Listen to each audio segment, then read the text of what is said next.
श्रीमद्वासवी कन्याम्बे प्राचीम् प्राप्नोति भानुमान् उत्तिष्ठ करुणामूर्ते कर्तव्यम् लोकरक्षणम् उत्तिष्ठोत्तिष्ठ देवेशी उत्तिष्ठ परमेश्वरी उत्तिष्ठ जगताम् धात्री त्रैलोक्यम् मङ्गलम् कुरु बिन्दुप्रदेश निरतोज्ज्वल चित्कलाङ्गे इन्दुप्रभा मधुरसोल्लसतन्तरङ्गे श्रेयो निरामय जय प्रिय शान्तशीले श्रीज्येष्ठशैलनिलये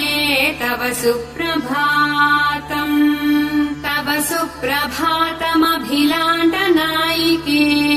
सुरमुख्यमौळिमणिदीप्तपादुके विषवंशर्वाजनितादिकल्यके कुसुमाख्यगुप्ततनये दयानिधे सर्वात्मिते भुवनमोहिनि योगमाये अद्यात्वमेव सकलागमवेदवेद्या चैतन्यरूपिणि जगत्त्रय सृष्टिमूले विद्यास्वरूप विदिते तव सुप्रभातम् श्रीशारदा गिरिमाता त्रयमात्ममूर्ते गन्धर्व किन्नर सती गणगेयमाने कोटिरमौक्तिक कलानीशोभमाने श्रीज्येष्ठशैलनिलये तव सुप्रभातम् संवृज्य गाढतिमिरायितवांशुजालम् म्लासप्रभप्युडुवशीर्णसुमानि प्राची मुक्ताभिरालिकतिमङ्गलरङ्गवल्ली श्रीज्येष्ठशैलनिलये तव सुप्रभातम् उत्पुल्लमञ्जूदलचम्पकपूगजाजी मन्दारसुन्दर सुमद्रुममल्लकानाम् आवाति सौरभसमन्वितमन्दवायुः श्रीज्येष्ठशैलनिलये तव सुप्रभातम् गोदावरी सरसिजातमरन्दमत्ताः जङ्कारगीतनिसदैन्सहासेवनाय निर्यान्ति भृङ्गनिचयाः कमलोदरेभ्यः श्रीज्येष्ठशैलनिलये तव सुप्रभातम् मातस्तवासन सरोज विलोकनाय शम्भुर्हरि सरसिजाननवासवाद्याः भक्त्यै कृताञ्जलिपुटा सामुपाश्रयन्ते श्रीज्येष्ठशैलनिलये तव सुप्रभातम् ईशस्वराटदहानकालजलापाश्च वायुर्दनापतिनैभूतिमुख्यदेवाः तत्पादधूलिबरशीर्षकरा नमन्ति श्रीज्येष्ठशैलनिलये तव सुप्रभातम् सूर्यम् शुक्रबुधवाक्पतिभौमसादि स्वर्भानुकेतुमहनीय ग्रहप्रधानाः तिष्ठन्ति तत्पदसरोरुह पूजनार्थम् श्रीज्येष्ठशैलनिलये तव सुप्रभातम् वाचस्पतिर्वदति वासुरशुद्धिमाराते अत्रादिसप्तभुषय प्रपठन्ति वेदान् गायत्यनन्तचरितम् तव देमानीः श्रीज्येष्ठशैलनिलये तव सुप्रभातम् मौनीन्द्रभक्तनिचया समुपास्य सन्ध्याम् गन्धाक्षतानि कुसुमानि मनोहराणि आदाय पादयुगमर्च शैलनिलये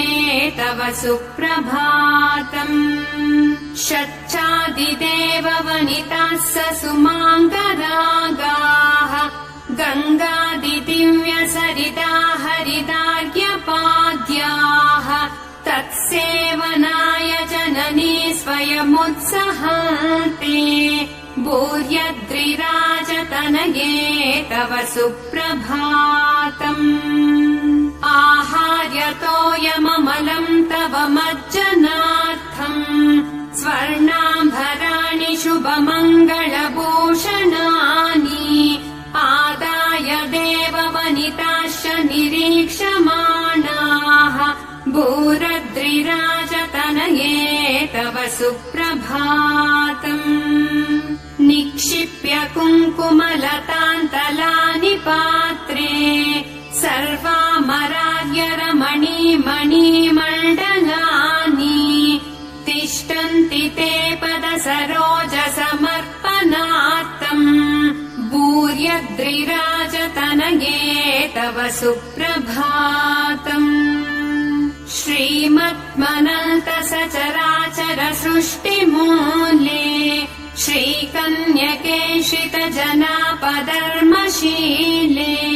श्रीवाण्युमात्मकमहोज्ज्वल दिव्यमूर्ते भूर्यद्रिराजतनये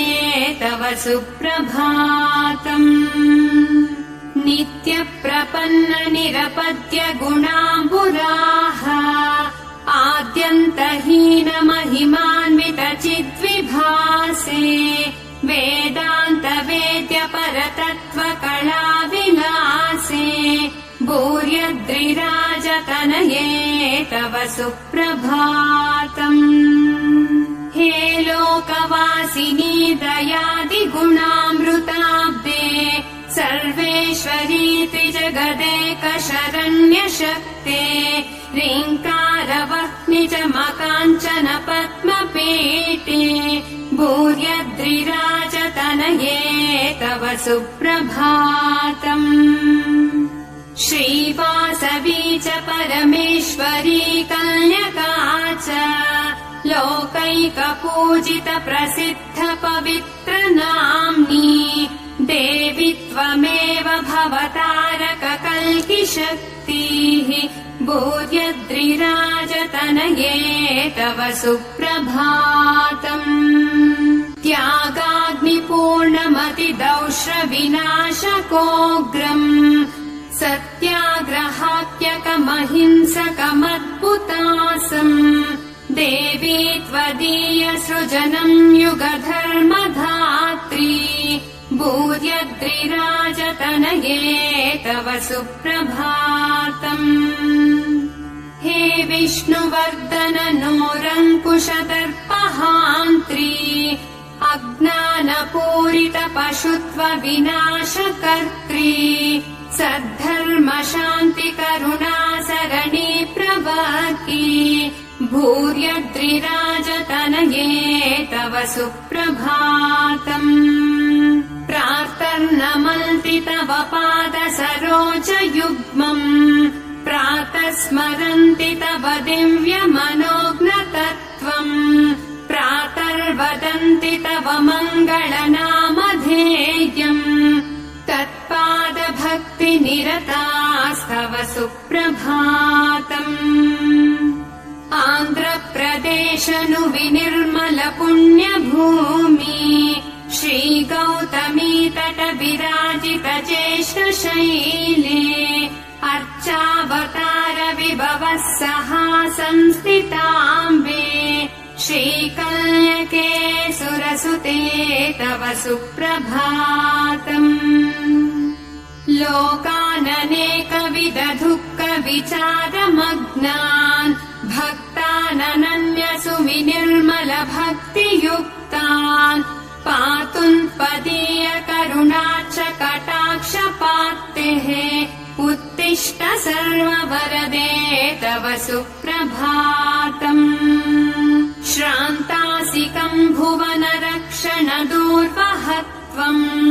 अन्तर्विनोदय पिबानयने निमील्यन् सहगातिर्चुवि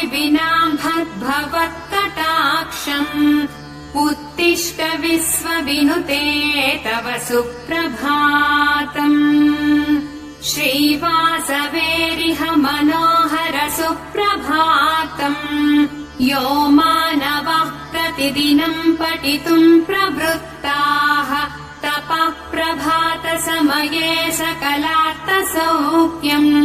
विज्ञानपुण्यलितम् वरमम् प्रसूते श्रीकन्यके तव शुभप्रद सुप्रभातम् नक्षत्रसंख्यकमनन्तलप्रदार्वम् भक्त्या समर्पितमिदम् तव पादपद्मा श्रीपाण्डुरङ्गरचितम् परिपाहि देवी गिरिजा कमला चतुरस्य सती परमाद्भुत दिव्यमहत्त्वयुते शरणार्थि जनप्रिय दासरते परिपालय माम् कुसुमार्यसुते शतकोटि शरत्वरिपूर्ण सुधाकर चारु सुशीतल कान्तियुते घनशैलपुरी निलये वरदे विजयी भव वासवि विश्वनुते कमलासन केशव चन्द्रकलाधर सेवित दिव्य पदाब्जयुते परधर्म सुरक्षण श्रीलरते परिपाहि सदा कुसुमार्यसुते सुमुखे सुखधे सुभदे सुलभे अखिलार्थ विधायिनि कल्पलते निगमागम शास पुराणनुते जय वासवि देवि कृपाम्भुनिधे भवमाच निवास विभागवते शिव सत्य मनोहर तत्त्वयुते नवरात्र विशेष महाङ्कलिते तव सेवनमेव परङ्कलये भवदीय महाद्भुत दिव्य कथा सदृशामल पुण्ययुतम् चैतम् भुवि नास्ति महेश्वरि वेदनुते परिपालय माम् कुसुमार्यनुते मनपीठ शुभाच्य सुपाद्य गता तव षोडश विद्युपचारयुता परिपूजन कार्यरता जनता परिरक्षण भारवहे जननी अनुवेल कृतेरपराधशते भरितम् चरितम् मम हे जननी क्षमया परिपालय माम् त्वरितम् वरदे वरहाम्बदया जलदे विना कन्यकाम्बाम् न माता न त्राता सदा वासवाम्बाम् स्मरामि महाकन्यके सुप्रसन्ना भवत्वम् प्रियम् देहि त्वत्पादसेवा परत्वम् अहम् किञ्चनग्नो न जानामि देवी भवत्पूजनम् शासरीतिम् सुमन्त्रम् यदा शक्तिमाते समर्चामि नित्यम् प्रयच्छाम्बिके नित्यसेवालत्वम् अज्ञानिना मया दोषान् शेषान् विहितान् सदा क्षमः सत्वम् कन्यका परमेश्वरी।